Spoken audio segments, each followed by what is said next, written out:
মেলার পরিবেশটা ভালোই, মানে এই ঠান্ডার মধ্যে মেলাটা হচ্ছে ভালো পরিবেশ, খারাপ না এটাই। আর দ্বিতীয়ত হচ্ছে আমাদের যে রিহ্যাব মেলা যেটা বলে, এটা আসলে রিহ্যাব মেলা না বলে এটাকে বলা যাচ্ছে কালো টাকার মালিকদের মেলা বা বড় লোকদের মেলা।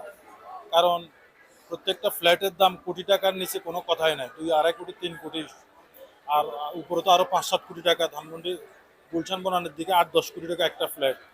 কিন্তু একটা ফ্ল্যাট করতে কিন্তু অত টাকা খরচ হয় না। একটা ফ্ল্যাট আপনার ধরেন রড সিমেন্টের যে দাম, সর্বোচ্চ 30 40 লক্ষ টাকা খরচ হওয়ার কথা একটা ফ্ল্যাটে, কিন্তু এটা 5 কোটি 7 কোটি টাকা কিভাবে হয়?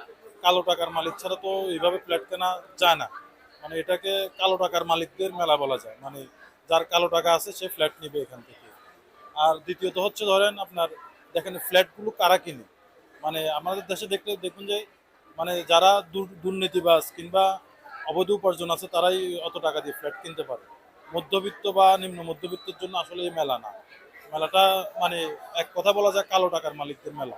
বাংলাদেশের অর্থনৈতিক অবস্থা এখন তেমন ভালো না, কিন্তু এখানে এর মধ্যে যেভাবে ফ্ল্যাট বিক্রি হচ্ছে বোঝা যাচ্ছে যে অভাব আছে, কিন্তু সাধারণ মানুষের অভাব, কালো টাকার মালিকদের কোনো অভাব না। কিংবা দেশের পরিস্থিতি খারাপ হোক ভালো হোক ওনাদের কিছু যায় আসে না, সাধারণ মানুষটাই সবসময় ভুক্তভোগী, মানে ক্ষতিগ্রস্ত হবে